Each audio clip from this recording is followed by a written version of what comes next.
Oh, oh, oh, la, la, la, la.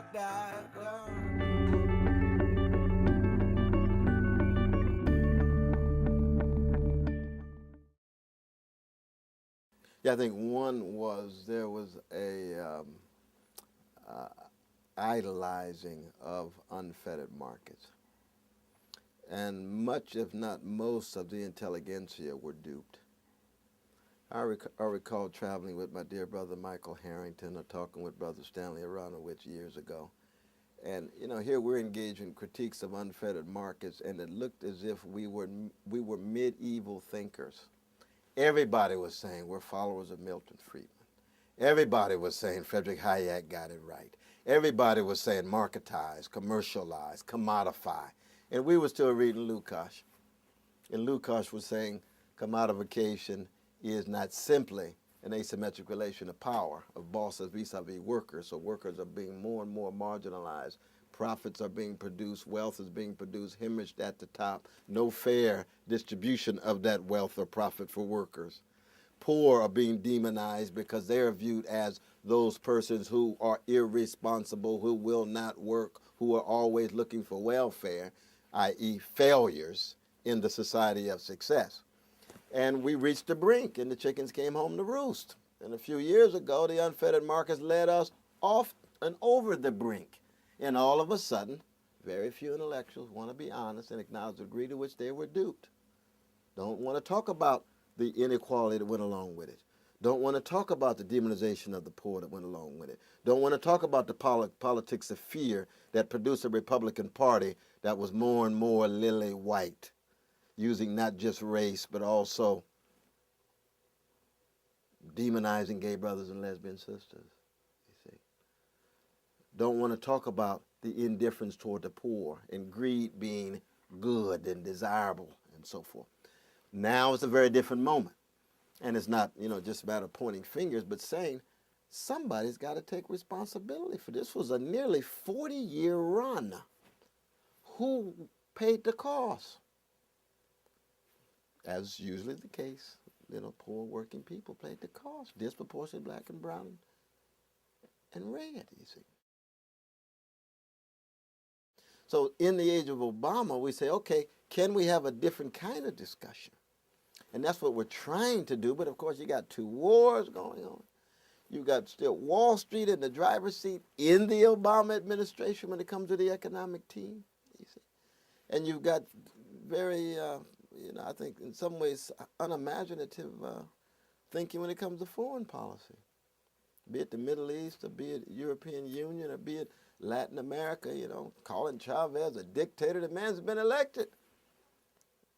If he's calling into question rights and liberties, criticize him as a Democratic president. We did the same thing for Bush. Bush was calling into question rights and liberties. We didn't call him a dictator. We said he's a Democratic elected president who's doing the wrong thing.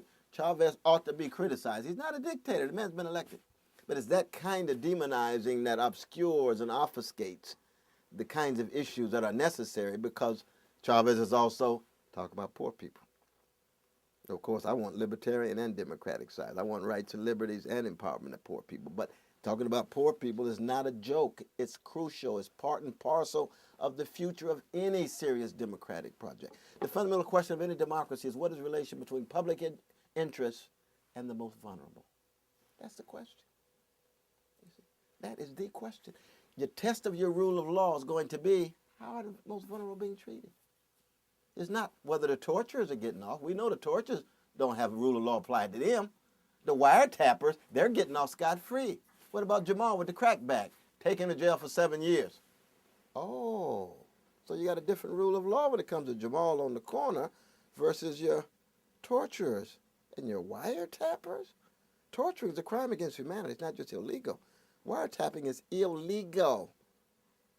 You see, now it's not a crime against humanity, because sure, I've had my phone tapped for years. I don't think they committed a crime against humanity. Just ought to quit doing it, goddamn.